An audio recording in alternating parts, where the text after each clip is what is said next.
Very very good evening all my friends. I Rohit Keswania, मैं अपने YouTube channel पर आप सभी का स्वागत करता हूं। जैसा आप देख रहे हैं मेरी स्लाइड में, आज का जो टॉपिक रहने वाला है वो है ह्यूमन रिप्रोडक्शन। और इसमें आज हम मेल रिप्रोडक्टिव सिस्टम के बारे में पढ़ेंगे और साथ में कुछ एमसीक्यूज क्या करेंगे, हम प्रैक्टिस करेंगे थोड़ा बहुत। इसके अंदर जितने भी डायग्राम जो हैं वो आपको टेलीग्राम चैनल पर मिल जाएंगे। ये सारे के सारे जो मेरे पीडीएफ है या मैं कहूँ ये पीपीटी जो मैंने बनाई है, ये आप मेरे टेलीग्राम चैनल से ले सकते हैं। टेलीग्राम चैनल पर मैं ये पीपीटी आपको प्रोवाइड कर दूंगा और आप इजीली इनको क्या कर सकते हैं, रिवाइज कर सकते हैं, जो कि आपके एग्जाम के लिए काफी जरूरी होंगे। अगर आप एस्टेट सीटेट या फिर किसी भी कॉम्पिटिटिव एग्जाम्स की तैयारी कर रहे हैं या फिर करना चाहते हैं, तो आप मेरे यूट्यूब चैनल से जुड़ सकते हैं और अपनी तैयारी को आसान बना सकते हैं। तो चलिए बिना देर किए हुए आज का जो हमारा टॉपिक है, जो हमारा सेशन है, वो हम स्टार्ट करते हैं। हमारे इस सेशन के अंदर मैं आपको मेल रिप्रोडक्टिव सिस्टम के बारे में बताऊंगा। तो पहली स्लाइड आप देखेंगे यहाँ पर, अभी यहाँ आप पहली स्लाइड देखें तो आपको यहाँ पर देखने को मिलेगा कि ह्यूमन रिप्रोडक्शन चैप्टर। तो ह्यूमन रिप्रोडक्शन बताने से पहले मैं आपको बता दूं कि रिप्रोडक्टिव ऑर्गन्स के बारे में आप सभी को पता होना चाहिए। तो मेल रिप्रोडक्टिव ऑर्गन्स क्या क्या होते हैं, तो आप कहेंगे मेल रिप्रोडक्टिव ऑर्गन्स में आते हैं टेस्टिस, जहाँ पे स्पर्म की फॉर्मेशन क्या है होती है, जो कि हैप्लॉइड नेचर के होते हैं। और वही फीमेल रिप्रोडक्टिव ऑर्गन की अगर मैं बात करूं तो उसको बोलते हैं ओवरी। और ओवरी से क्या बनती है, तो मैं कहूंगा यहाँ पर एग की फॉर्मेशन मुझे देखने को मिलेगी, है ना। तो फॉर्मेशन ऑफ एग को ही क्या कहा जाता है, oogenesis कहा जाता है। अब ये भी क्या है, हैप्लॉइड है ना, ये हैप्लॉइड है और ये भी हैप्लॉइड है। अब यहाँ क्या होगा, फ्यूजन ऑफ गैमेट्स होगा। फ्यूजन ऑफ गैमेट्स होगा तो क्या होगा, जाइगोट बनेगा, जिस प्रोसेस को फर्टिलाइजेशन कहा जाता है। फिर फर्दर क्या होगा, जाइगोट डेवलप होगा, ब्लास्टोसिस्ट बनेगा। ब्लास्टोसिस्ट के बाद आपको इम्प्लांटेशन देखने को मिलेगा। इम्प्लांटेशन होगी तो 9 मंथ तक, ये जो 9 मंथ तक जो पीरियड है वो चलेगा, जिसको हम गेस्टेशन पीरियड कहते हैं, ठीक है, एम्ब्रियोजेनेसिस कहलाता है। और फिर उसके बाद पार्चुरेशन प्रोसेस आपको देखने को मिलता है और फिर लास्ट में आपको लैक्टेशन पीरियड है। मतलब ये आपको मालूम होना चाहिए, कितना आपको पता होना चाहिए ह्यूमन रिप्रोडक्शन के बारे में। तो अब आप देखेंगे यहाँ पर, यहाँ जो आप देख पा रहे होंगे, नेक्स्ट स्लाइड में आप देखेंगे रिप्रोडक्टिव ऑर्गन्स के बारे में। तो रिप्रोडक्टिव ऑर्गन्स क्या है, टाइप्स ऑफ सेक्स ऑर्गन आपको पता होना चाहिए ह्यूमंस के अंदर। तो भैया दो तरीके के होते हैं ना, एक तो होता है प्राइमरी सेक्स ऑर्गन और दूसरा होता है सेकेंडरी सेक्स ऑर्गन। प्राइमरी जो सेक्स ऑर्गन होते हैं वो गैमेटोजेनेसिस करते हैं, मतलब गैमेट की फॉर्मेशन आपको वहां पर देखने को मिलती है और साथ में हार्मोन्स भी क्या करते हैं, सीक्रेट करते हैं। तो ये आपको याद रखना है। दूसरा आपको ये पता होना चाहिए कि जो प्राइमरी सेक्स ऑर्गन है मेल के अंदर क्या कहते हैं, टेस्टिस, और फीमेल में हम क्या कहेंगे, ओवरी के नाम से जानते हैं। सिंगल है तो टेस्टिस बोलते हैं, और वहीं अगर मान लीजिए वन पेयर की फॉर्म है तो टेस्टिस कहा जाता है, और वहीं फीमेल में सिंगल को ओवरी कहा जाता है और वन पेयर को क्या कहेंगे, ओवरीज के नाम से हम जानते हैं। और वही सेकेंडरी सेक्स ऑर्गन की बात करें तो यहाँ पर गैमेट्स की मैच्योरेशन आपको देखने को मिलेगी और साथ में गैमेट का ट्रांसपोर्ट भी आपको यहाँ पर देखने को मिलेगा। तो मेल के अंदर जो सेकेंडरी जो सेक्स ऑर्गन्स होते हैं वो है एपिडिडाइमिस, वास डिफरेंस, इनके अलावा जैसे टेस्टिस है, वास एफरेंस है, ये भी आपको देखने को मिल जाएगा। फीमेल में फैलोपियन ट्यूब है, यूटेरस है, सर्विक्स है, इनको क्या कहा जाता है, इनको सेकेंडरी सेक्स ऑर्गन कहा जाता है। तो अब आप देखेंगे नेक्स्ट स्लाइड में डायग्राम, है ना। तो डायग्राम अगर आप देख पा रहे हैं यहाँ पर, तो ये जो डायग्राम है वो है मेल रिप्रोडक्टिव सिस्टम का। तो मेल रिप्रोडक्टिव सिस्टम में आपको ये बताता हूँ, चलो ये जो डायग्राम है इसमें ये जो बाहर की जो लाइन है, ये जो मैं आपको ये लाइन बना के दिखा रहा हूँ, ये है स्क्रोटम। क्या है ये, स्क्रोटम ना। ये स्क्रोटम सिंगल होता है और इसके अंदर दो स्क्रोटल सेक्स क्या है आपको देखने को मिलते हैं, और इसके अंदर क्या है, टेस्टिस। ये जो रेड कलर की जो लाइन आपको नजर आ रही है इसको हम बोल रहे हैं, इसके अंदर जो ये है बीच में, ये क्या है, टेस्टिस। ये वन पेयर होता है और स्क्रोटल सैक के अंदर क्या होता है, प्रेजेंट होता है। मतलब दो स्क्रोटल सैक है तो दो ही क्या है, आपको यहाँ पर टेस्टिस देखने को मिल जाएगा। और ये जो टेस्टिस है ये स्क्रोटम के साथ अटैच हैं, तो इसको हम क्या कहते हैं, गुबरनेकुलम के नाम से जानते हैं। ये येलो कलर की जो ट्यूब आपको नजर आ रही है इसको हम बोलते हैं एपिडिडाइमिस, है ना। देखिए एपिडिडाइमिस, और फिर उसके बाद नजर आ रही है इसको बोलते हैं वास रेफरेंस, और वास रेफरेंस के बाद ये जो ब्लू कलर में आपको नजर आ रही है इसको हम क्या कहते हैं, स्पर्मेटिक कॉर्ड, जो कि ब्लड, लिम्फ वेसल्स, नर्व्स, है ना, ये सारी चीजें इसके अंदर आपको देखने को मिल जाती है। और तो थोड़ा सा और आप देखें, ये जो स्क्रोटम है इसमें ये जो अंदर की जो ये जो लाइनिंग जो अभी यहाँ पर ड्रॉ की है, हम इसको किस नाम से जानते हैं, तो आप कहेंगे इसको कहते हैं डार्टोस मसल। क्या बोलते हैं, डार्टोस मसल कहते हैं, स्क्रोटम की लेयर होती है, ठीक है, स्मूथ मसल की बनी।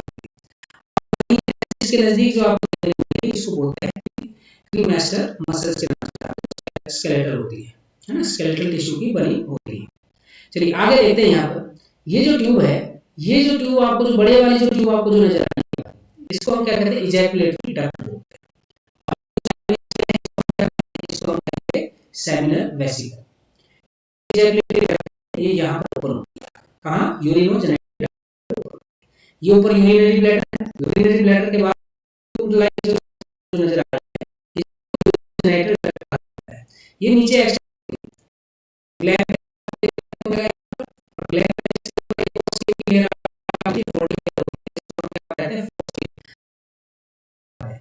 और ये आपको यहाँ पर देखने को मिलेगी यूरिथ्रल ऑरिफिस, ठीक है। और यूरिनरी जस्ट नीचे एक ग्लैंड आपको देखने को मिलेगा, एसेसरी ग्लैंड्स होते हैं, ये प्रोस्टेट ग्लैंड है, और प्रोस्टेट ग्लैंड के जस्ट नीचे आपको ये दो जो स्ट्रक्चर्स आपको यहाँ पर देखने को मिल रहे हैं, ये जो आप दो स्ट्रक्चर देख रहे हैं राउंड राउंड है ना, ये जो स्ट्रक्चर है इनको किस नाम से जाना जाता है, तो आप कहेंगे बल्बो यूरिथ्रल ग्लैंड के नाम से जाना जाता है, ये भी आपको पता होना चाहिए, ठीक है। ये अब देखिएगा, ये जो पेनिस है, इस पेनिस में जो बिल्कुल इसके यूरिनोजेनिटल डक्ट के नजदीक जो लेयर होती है, इसको हम क्या कहते हैं, कॉर्पोरा स्पोंजियोसम के नाम से जानते हैं, जो कि सिंगल होती है। और ये जो आपको पिंक कलर जो आपको नजर आ रही है, इसको बोलते हैं कॉर्पोरा कैवर्नोसा। इसमें ब्लड वेसल्स क्या है आपको देखने को। तो ये ओवरऑल मेल रिप्रोडक्टिव सिस्टम का डायग्राम है, जिनमें इतनी बातें तो आपको सभी को पता होनी चाहिए। चलिए नेक्स्ट हम देखेंगे अब हम यहाँ पर कि ये जो आपको नजर आ रहा है, पेल्विक रीजन में नजर आ रहा है, सारा का सारा जो है ये जो मेल रिप्रोडक्टिव जो पार्ट है ना, ये आपको पेल्विक रीजन की तरफ क्या है आपको देखने को मिल रहा है, located in the pelvic region. इसमें आपको क्या क्या देखने को मिला, पेयर ऑफ टेस्टिस जो कि प्राइमरी सेक्स ऑर्गन्स है, एसेसरी डक्ट्स जिसमें आपको रिटे टेस्टिस, वास एफरेंशिया, एपिडिडाइमिस, वास डिफरेंस पता होना चाहिए। एसेसरी ग्लैंड्स की अगर मैं बात करूं तो यहाँ पर सेमिनल वेसिकल्स वन पेयर होते हैं, प्रोस्टेट सिंगल होते हैं, काउपर या फिर बल्बो यूरिथ्रल ग्लैंड भी क्या होते हैं, सिंगल वन पेयर के हैं आपको देखने को मिलते हैं। और एक्सटर्नल जेनिटेलिया की अगर मैं बात करता हूँ यहाँ पर, तो पेनिस और ये यहाँ तक इतना आपको क्या है सभी को पता होना चाहिए। अब मैं आपको दिखाता हूँ यहाँ एनसीईआरटी में जो डायग्राम है वो कुछ इस प्रकार से आपको दिया हुआ है। एनसीईआरटी का जो डायग्राम है जो आप देख पा रहे होंगे यहाँ पर, तो ये सेम टू सेम ये साइड व्यू है, वहां पर मैंने आपको पूरी डिटेल में क्या है स्ट्रक्चर का डायग्राम आपको समझा दिया। इसमें भी आप देख सकते हैं, तो ये क्या ऊपर यूरिटर है ना, जो वेस्ट मटेरियल लेकर आने का काम करती है किडनी की तरफ से। सेमिनल वेसिकल्स हैं, urinary bladder, vas deferens, prostate gland, जैसे ये इसको हम क्या कहेंगे टेस्टिस, ठीक है। इसके नजदीक क्या है एपिडिडाइमिस, ये क्या है वास डिफरेंस है, इसको हम क्या कहेंगे, ये जो बीच में जो आपको जो नजर आ रही है इसको हम क्या कहेंगे, तो हम इसको कहेंगे यूरिनोजेनिटल डक्ट है ना। और ये पेनिस है और इसके ऊपर क्या होती है फोरस्किन होती है। तो इसके आसपास ये देखो छोटे छोटे ये आपको दिखाई दे रहे हैं बल्बो यूरिथ्रल ग्लैंड, जिसको ठीक है आपको पता होना चाहिए। तो ये स्ट्रक्चर आपको आना चाहिए भाई। यहाँ से मुझे लगता है कि आप इस स्ट्रक्चर को देख के इनके सारे की सारी लेबलिंग अच्छे तरीके से याद कर लेंगे। तो चलिए अब देखते हैं अपनी नेक्स्ट स्लाइड के अंदर। नेक्स्ट स्लाइड के अंदर मैंने आपको यहाँ पर थोड़ा सा डिटेलिंग आपको यहाँ पर बता रखी है। हो सकता है मैं वर्बली आपको ये सारी चीजें बता दूं, क्योंकि जो चीज यहाँ पर लिखी हुई है वो बार बार लिखने से तो अच्छा है कि आपको ये सारी चीजें डिक्टेट करके आपको समझा दूं। तो आप देखिए टेस्टिस कैसे होते हैं, तो आप कहेंगे वन पेयर होते हैं सर। टेस्टिस कैसे होते हैं, तो आप कहेंगे वन पेयर टेस्टिस होते हैं, प्राइमरी सेक्स ऑर्गन्स। ओरिजिन आपसे पूछे तो आप कहेंगे मीजोडर्मल है ना। मीजोडर्मल क्या है इनका ओरिजिन, आपको ओवल शेप होते हैं, लेंथ 4.5 सेंटीमीटर, सॉरी 4.5 कह रहा हूं, 4 to 5 सेंटीमीटर, विड्थ आपको 2 से 3 सेंटीमीटर, और जो वेट है वो लगभग 14 ग्राम के आसपास होता है। पोजीशनिंग आपको याद करनी है। तो अगर मैं टेस्टिस की पोजीशन की अगर मैं बात करता हूं, तो मैमल्स में जो टेस्टिस है वो आउटसाइड द एब्डोमिनल कैविटी क्या होते हैं, प्रेजेंट होते हैं, किसके अंदर, पाउच के अंदर, और उस पाउच को हम बोलते हैं स्क्रोटम। दो स्क्रोटल सेक्स क्या है आपको देखने को मिलते हैं, उसी के अंदर आपको टेस्टिस देखने को मिलते हैं। छोड़ के किसको, तो हम कहेंगे प्रोटोथेरियंस, एलिफेंट और व्हेल को छोड़कर बाकी सभी जितने भी मैमल्स हैं उन सभी के अंदर आपको जो टेस्टिस है वो कहाँ मिलेंगे, आपको एब्डोमिनल कैविटी के अंदर देखने को मिलेंगे। और वहीं अगर मैं बात करता हूँ स्क्रोटल क्या करता है, स्क्रोटम हेल्प करता है maintaining the low temperature of the testis, मतलब 2 से लेकर 2.5 डिग्री सेल्सियस टेम्परेचर क्या रहता है, कम रह रहा है टेस्टिस के अंदर। किसके लिए? फॉर्मेशन ऑफ स्पर्म के लिए, क्योंकि हमारी बॉडी जो टेम्परेचर है वो कितनी है, 37 डिग्री सेल्सियस। हमारी बॉडी टेम्परेचर कितनी है, 30 डिग्री सेल्सियस। तो इससे आपको लगभग 2 से 2.5 डिग्री सेल्सियस टेम्परेचर क्या मिलेगा, कम मिलेगा। कहां पर? स्क्रोटम, मतलब स्क्रोटम के द्वारा टेस्टिस के अंदर। ठीक है भाई, स्पर्मेटोजेनेसिस के लिए बहुत जरूरी है। अब आप आगे देखेंगे नेक्स्ट स्लाइड में आप देखेंगे यहाँ पर, तो आपको समझ में आएगा कि जो टेस्टिस हैं, अगर मैं बात करता हूँ मेल बेबी की, छोटे बच्चों की अगर मैं बात करूँ, तो इनसाइड द एब्डोमिनल कैविटी क्या है, अंदर की तरफ क्या है, एब्डोमिनल कैविटी के अंदर क्या है देखने को मिलेगा। टेस्टिस माइग्रेट कर जाते हैं स्क्रोटम से during the month of pregnancy under the influence of testosterone या फिर एडीपी, मतलब एंड्रोजन बाइंडिंग प्रोटीन की सहायता से। ये जैसे टेस्टिस है ना, ये एब्डोमिनल कैविटी है यहाँ पर, ये इसको हम बोलते हैं इंग्यूनल कैनाल। ये क्या है? इंग्यूनल कैनाल। नीचे क्या है? स्क्रोटम है। यहाँ एंड्रोजन टेस्टोस्टेरोन प्लस में एबीपी एंड्रोजन बाइंडिंग प्रोटीन, ये क्या करते हैं? हेल्प करते हैं, है ना। ये क्या करते हैं? हेल्प करते हैं, ताकि जो टेस्टिस है वो एब्डोमिनल कैविटी के अंदर जाके क्या हो जाए, सिचुएटेड हो जाए। तो ये चीजें क्लियर हो जाएंगी आप लोगों को। इसके अलावा कुछ टर्म्स आपको पूछी जाती है एग्जाम के अंदर, वो है कि क्रिप्टोचिडिज्म का मतलब क्या होता है ना। अगर मान लीजिए टेस्टिस क्या हो, फेल कर जाए, भाई स्क्रोटम में ना आ पाए, तो उस कंडीशन को क्या करें? जब टेस्टिस स्क्रोटम में नहीं आ पाते हैं, failure of testis to descend into the scrotum is known as cryptorchidism. और वहीं ऑर्चिडोपेक्सी क्या होती है? सर्जिकल डिसेंडिंग की जाती है, तो उसको हम क्या कहेंगे? ऑर्चिडोपेक्सी कहेंगे। और कैस्ट्रेशन क्या होता है ना, कैस्ट्रेशन भी आपको पता होना चाहिए।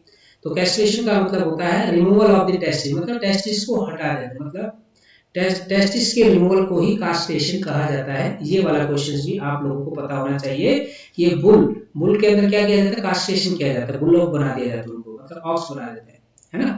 तो ये चीज बिल्कुल आप लोगों को क्लियर होनी चाहिए, जो कि एग्जाम के अंदर कई बार पूछी जा चुकी है। तो चलिए नेक्स्ट देखते हैं। नेक्स्ट स्लाइड में आपको यहाँ पर टेस्टिस का इंटरनल स्ट्रक्चर देखने को मिल जाएगा। टेस्टिस का जब इंटरनल स्ट्रक्चर देखने को मिलेगा, ये सारी चीजें मैं आपको पहली स्लाइड के अंदर बता चुका हूँ, लेकिन थोड़ा सा यहाँ पर आपको बताता हुआ चलूं। अब यहाँ से थोड़ा सा देखो, ये देखो, ये है टेस्टिस। इसके अंदर ये बहुत सारे चैम्बर्स आपको नजर आ रहे होंगे, बहुत सारे क्या नजर आ रहे हैं? चैम्बर्स क्या है आपको देखने को मिल रहे हैं। इन्हीं चैम्बर्स को हम क्या नाम देते हैं? हम क्या कहेंगे इनको क्या कहा जाएगा? तो टेस्टिकुलर लोब्यूल्स। क्या कहेंगे हम इनको? Testicular lobules. और टेस्टिकुलर लोब्यूल्स के अंदर सेमिनिफरस ट्यूब्यूल्स होते हैं, जो कि 1 से 3 की संख्या आपको देखने को मिलती है। यहाँ पर स्पर्मेटोजेनेसिस क्या है आपको देखने को मिलेगा। अब यहाँ ये क्या है, ये इकट्ठे हो जाते हैं। ये जो स्ट्रक्चर मैंने यहाँ पर दिखाया आपको, ये ऐसे रेड कलर में मैं बना के दिखा रहा हूँ, इनको हम क्या कहते हैं? रिटे टेस्टिस कहते हैं, रिटे टेस्टिस। और फिर ये जो रिटे टेस्टिस है, स्पर्म को कहाँ भेजती हैं? तो हम कहेंगे ये जो नजर आ रही है 10 से 12 की संख्या होती है, वासा एफरेंशिया बोलते हैं इनको, है ना। ये कहाँ देंगे? एपिडिडाइमिस के अंदर पहुंचाने का काम करती है स्पर्म। तो एपिडिडाइमिस के अंदर कुछ समय के लिए स्पर्म क्या होते हैं? स्टोर होते हैं। और इनके 3 पार्ट होते हैं एपिडिडाइमिस के, है ना, कॉपर्ट, कॉर्पस और कॉर्डम। ये 3 चीजें आपको याद करें। फिर ये आगे कनेक्ट होते हैं किसके साथ? वास डिफरेंस के साथ। तो स्पर्म कहाँ मूव करेंगे? वास डिफरेंस में ट्रैक्ट के अंदर, और फिर यूरिथ्रा के थ्रू क्या हो जाएंगे? बाहर आ जाएंगे।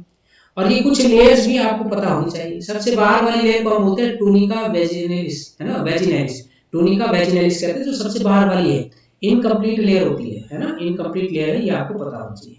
दूसरी जो लेयर है उसको बोलते हैं टूनिका एल्बुजिनिया, है ना। ये प्रोड्यूस क्या करती है? तो हम कहें कंपार्टमेंट या फिर टेस्टिकुलर लोब्यूल्स बनाने का काम करती है। 250 कंपार्टमेंट आपको देखने को मिलेंगे एक टेस्टिस के अंदर, मतलब एक टेस्टिस में 250 कंपार्टमेंट्स आपको देखने को मिलते हैं।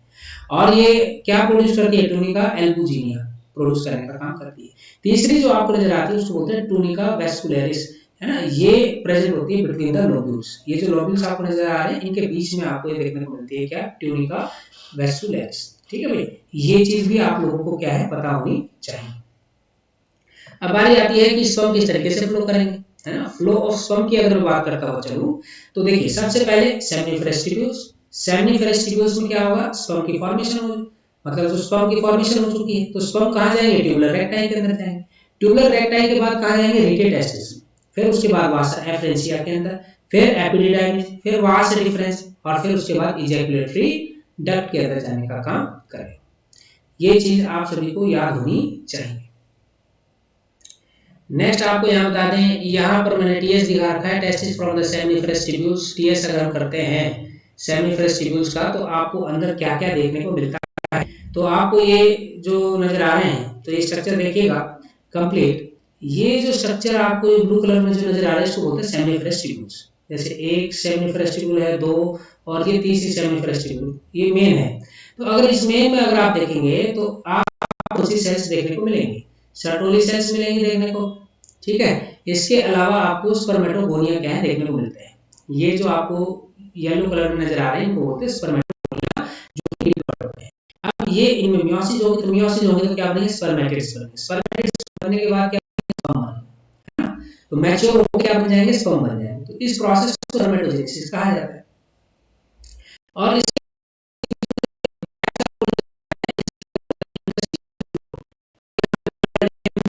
मैं कहूँ कि लेडिक सेल्स भी क्या है आपको यहाँ पर देखने को मिलती है, जो कि टेस्टोस्टेरोन हार्मोन रिलीज करने का काम करती है। और वहीं टेस्टोस्टेरोन जो हार्मोन होते हैं, वो क्या करते हैं, स्पर्मेटोगोनिया को इंड्यूस करने का काम करते हैं, ताकि ज्यादा से ज्यादा स्पर्म की प्रोडक्शन आपको यहाँ पर देखने को मिले। तो ये चीज क्लियर हो जाएंगे आप लोगों को। तो अगर ये सारी चीजें आपको क्लियर हो जाए, तो इसका मतलब ये है कि आप यहाँ से बनने वाले जितने भी जो क्वेश्चन हैं, वो इजीली क्या है कर पाओगे, वो इजीली क्या है आप कर पाओगे। तो अब देखेंगे हम अपनी नेक्स्ट स्लाइड के अंदर। नेक्स्ट स्लाइड के अंदर मैं आपको यहाँ पर बताता हुआ चलूँ, यहाँ थोड़ा सा आपको हार्मोनल चेंजेस के बारे में बताया हुआ है। तो आप देखें, ये सबसे ऊपर हाइपोथैलेमस है, ये हाइपोथैलेमस से बनाया हुआ है सबसे ऊपर, और नीचे जो आपको नजर आ रहा है ये है पिट्यूटरी ग्लैंड। क्या है, पिट्यूटरी ग्लैंड। पिट्यूटरी ग्लैंड में आपको आगे वाला जो पार्ट है, इसको हम क्या कहते हैं, एंटीरियर पिट्यूटरी, है ना, और पीछे वाले को पोस्टीरियर पिट्यूटरी कहते हैं। तो एंटीरियर पिट्यूटरी क्या करेगा, ध्यान दीजिए, हाइपोथैलेमस जीएनआरएच रिलीज करेगा, मतलब गोनेडोट्रोफिन रिलीजिंग हार्मोन। ये स्टिमुलेट करेगा किसको, anterior part of the pituitary gland को, और ये क्या करेगा, रिलीज करेगा ल्यूटिनाइजिंग हार्मोन और साथ में एफएसएच, फॉलिकुलर स्टिमुलेटिंग हार्मोन, और ल्यूटिनाइजिंग हार्मोन क्या करेगा, ये रिलीज करने का काम करेगा। अगर मैं एलएच की बात करता हूं, तो एलएच ये स्टिमुलेट करेगा किसको, तो हम कहेंगे इंटरस्टिशियल सेल्स, लेडिक सेल्स को क्या करता है, स्टिमुलेट करने का काम करता है, जिसकी वजह से यहाँ पर एंड्रोजन हार्मोन क्या होता है, रिलीज होता है। एंड्रोजन मतलब यहाँ पे टेस्टोस्टेरोन हार्मोन की बात करें, प्लस में साथ में एंड्रोजन बाइंडिंग चाहिए। तो इसका मतलब ये है कि जो लेडिक सेल, मतलब लेडिक सेल्स बोल रहा हूँ यहाँ पर, ल्यूटिनाइजिंग जो हार्मोन है वो लेडिक सेल्स को इंड्यूस करती है, ताकि ज्यादा से ज्यादा टेस्टोस्टेरोन हार्मोन रिलीज कर सके। याद रखिएगा प्यूबर्टी में, है ना, एट प्यूबर्टी, प्यूबर्टी के बाद ही ये सारी कंडीशंस आपको देखने को मिलती है, या प्यूबर्टी के दौरान आप बोल सकते हो। फॉलिकुलर स्टिमुलेटिंग हार्मोन्स क्या करते हैं, सर्टोली सेल्स को स्टिमुलेट करने का काम करते हैं। तो जब स्टिमुलेट करेंगे तो और ये क्या करेंगे, स्पर्मेटोजेनेसिस कराने में हेल्प करेंगे। यहाँ लगातार आपको स्पर्मेटोजेनेसिस देखने को मिलेगी।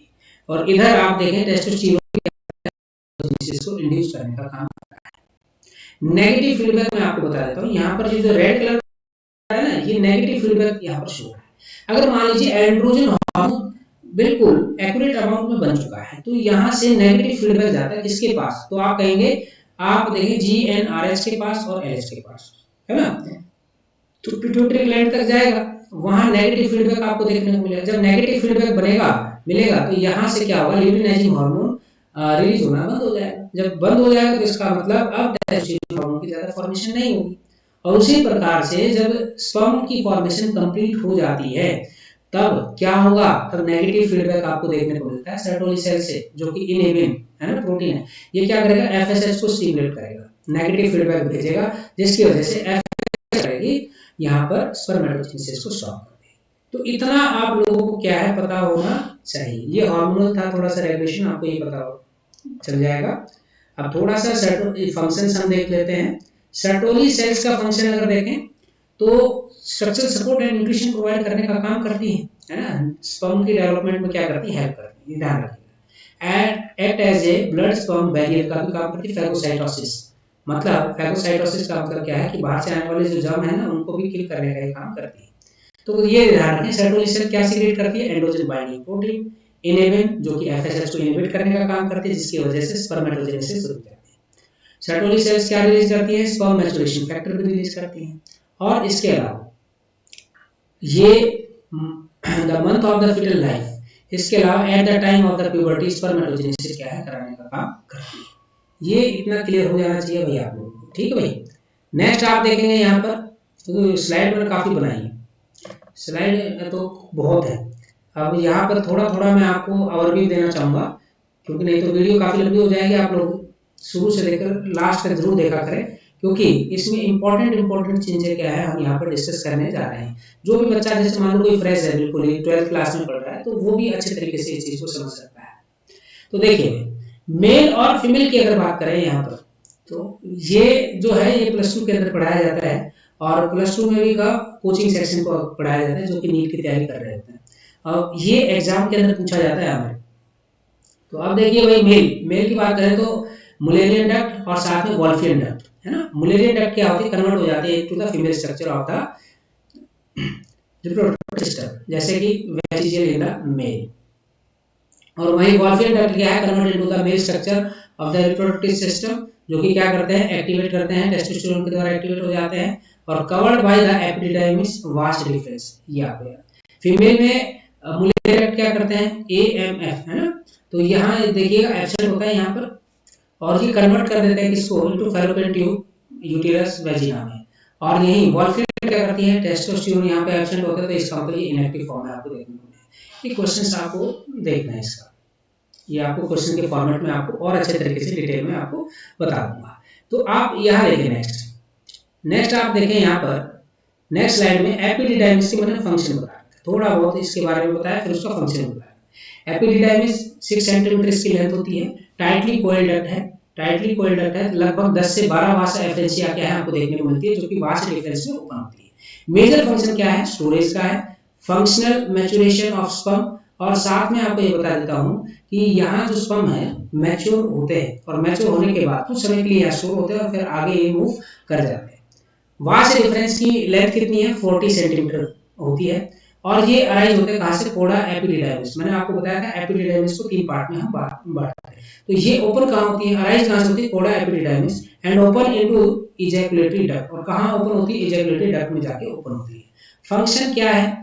स्टोरेज करना और स्पर्म को ट्रांसपोर्ट करना, ये इसका मेजर फंक्शन है वास्ट डिफरेंस का, जो आप सभी को पता होना चाहिए। फिर आप देखेंगे नेक्स्ट स्लाइड के अंदर यूरिथ्रा। यूरिथ्रा की अगर बात करूं मैं, यहाँ पर मेल में यूरिथ्रा 20 सेंटीमीटर लेंथ होगी, और फीमेल में 4 सेंटीमीटर। ठीक है, फीमेल में क्या है आप देखें यहाँ पर मोर कॉमन है, क्योंकि शॉर्टर लेंथ आपको देखने को मिलती है यूरिथ्रा की, किसके अंदर? फीमेल के अंदर। और वहीं मेल के अंदर क्या मिलेगी आपको? इसकी लेंथ आपको क्या है देखने को मिलती है? लगभग 15 से 17 सेंटीमीटर क्या है आपको ये देखने को मिलती है यूरिथ्रा की लंबाई, जिसको हम क्या बोलते हैं? यूरिनोजेनिटल डक्ट कहते हैं। क्यों? क्योंकि ये यूरिन भी कैरी करता है, और साथ में क्या करता है? साथ में हम कहेंगे ये स्पर्म भी कैरी करने का काम करता है। चलिए, एक्सटर्नल जेनिटेलिया आप देख पा रहे होंगे, पेनिस, स्क्रोटम और पेनिस की हम यहाँ पर बात करेंगे।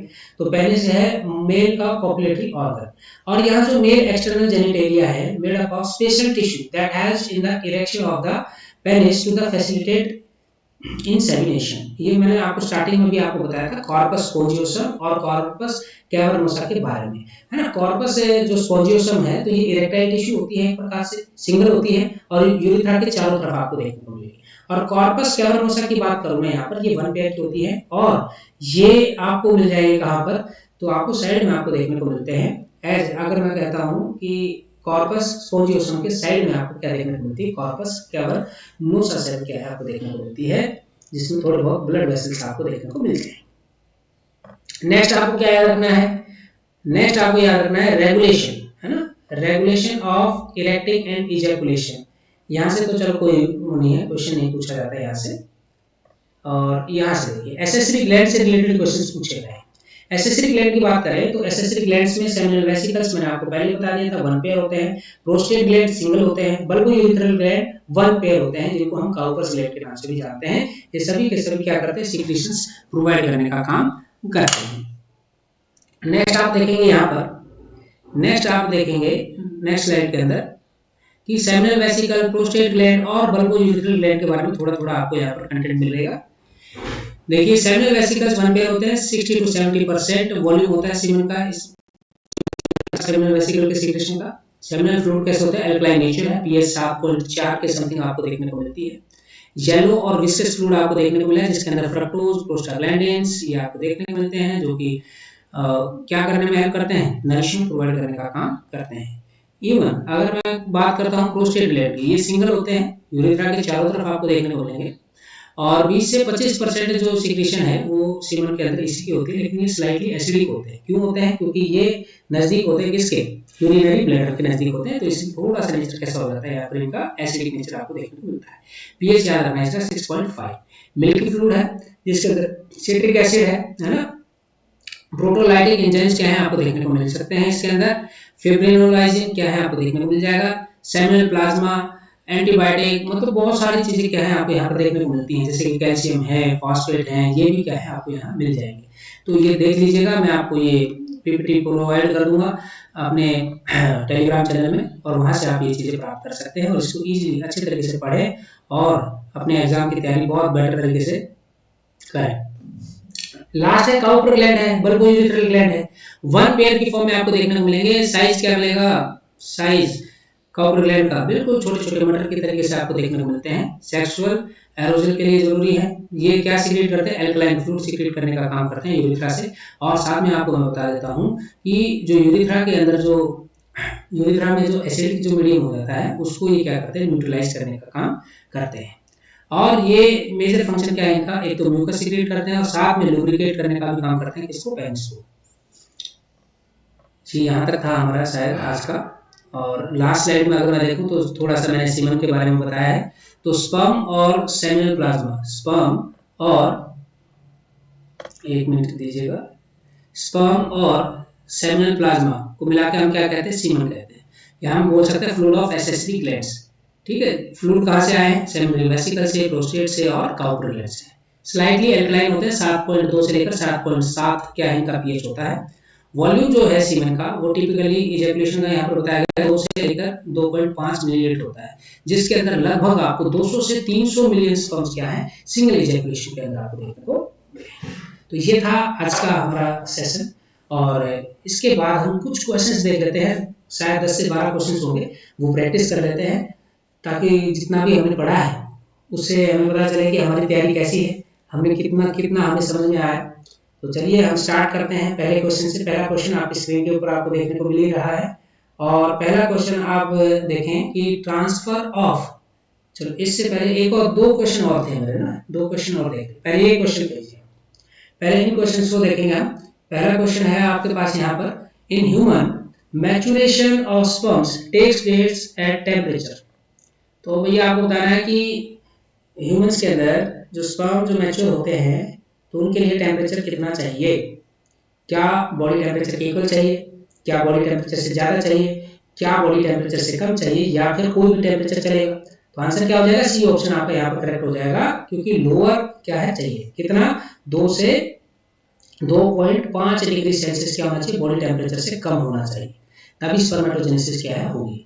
क्वेश्चन नंबर 2 आप देखें यहाँ पर, seminiferous tubules occur in the, seminiferous tubules किस में देखने को मिलते हैं, जहां पर स्पर्म की प्रोडक्शन होती है, क्या लीवर में, किडनी में, ओवरी में या टेस्टिस में। तो आपका आंसर क्या हो जाएगा यहाँ पर भाई, टेस्टिस के अंदर क्या है आपको देखने को मिलेगा। अब है हमारे पास वो जो मैंने आपको अलग से क्वेश्चंस बनाए हुए हैं यहाँ पर स्लाइड्स के अंदर, तो वो देख लेते हैं। 1 से लेकर 10 तक है हमारे। पहला क्वेश्चन आपके स्क्रीन के ऊपर है कि transfer of sperms into the female genital tract is called as, transfer of sperm into the female genital tract is known as gametogenesis, insemination, gametogenesis, insemination, या फिर फर्टिलाइजेशन, या फिर गैस्टेशन। तो पहले क्वेश्चन का आंसर क्या हो जाएगा भाई यहाँ पर हमारा, तो transfer of sperm into the female genital tract is called as insemination. क्या कहा जाता है उसको, इंसेमिनेशन कहा जाता है। अगला क्वेश्चन है, द टेस्टिस इज लोकेटेड, कहां लोकेट होता है भाई, स्क्रोटम के अंदर, आउटसाइड द एब्डोमिनल कैविटी, या फिर टेस्टिकुलर लॉब्यूल्स के अंदर होते हैं टेस्टिस, या बोथ ए एंड बी। तो भैया टेस्टिकुलर लॉब्यूल्स तो टेस्टिस के अंदर ही होते हैं। तो आंसर क्या हो जाएगा हमारा यहाँ पर सेकंड का डी ऑप्शन हो जाएगा ना, दोनों स्क्रोटम के अंदर होते हैं, 2 स्क्रोटल सेक्स होते हैं, 2 टेस्टिस आपको वहां देखने को मिल जाएंगे, और ये आउटसाइड द एब्डोमिनल कैविटी क्या है आपको देखने को मिलते हैं। क्वेश्चन नंबर 3, देखते ही आपने देख लिया होगा जवाब। विच of the following temperature is necessary for the spermatogenesis. भाई कौन सा टेम्परेचर चाहिए, कौन सा टेम्परेचर नेसेसरी है स्पर्मेटोजेनेसिस के लिए? तो यहाँ पर 2 से 2.5 डिग्री, या फिर 2 to 2.5 degree lower than the normal body temperature, या फिर higher than the normal body temperature. तो आंसर क्या हो जाएगा? थर्ड का बी ऑप्शन आपका क्या हो जाएगा यहाँ पर करेक्ट हो जाएगा। ठीक है भाई, ऐसे क्वेश्चंस आप लोगों से एग्जाम के अंदर पूछे जाएंगे। क्वेश्चन नंबर 4, क्वेश्चन नंबर 4 देखेंगे यहाँ पर हम। The compartments in testis is called as. Compartment testis के अंदर जो कंपार्टमेंट्स हैं हम उनको क्या कहते हैं? सेमिनिफरस ट्यूब्यूल, टेस्टिकुलर लोब्यूल, या दोनों, या फिर नन ऑफ द अबव। तो आपका आंसर क्या हो जाएगा भाई यहाँ पर? तो आप कहेंगे फोर्थ का जो आंसर है आपका, जो फोर्थ का जो आंसर होगा वो क्या होगा भाई? तो हम कहेंगे टेस्टिकुलर लोब्यूल कहेंगे, टेस्टिकुलर लोब्यूल्स। क्वेश्चन नंबर 5 देखिएगा। क्वेश्चन नंबर 5 की अगर हम बात करें, in which of the following tubules the sperms are produced. In which of the following tubules the sperms are produced? Seminiferous tubule, testicular lobule, epididymis और vas deferens। कहाँ बनते हैं भाई स्पर्म, कहाँ प्रोड्यूस होते हैं? तो आप कहेंगे पांचवें क्वेश्चन का आंसर हो जाएगा आपका यहाँ पर seminiferous tubules। Question number 6, the inside of the seminiferous tubule is lined by।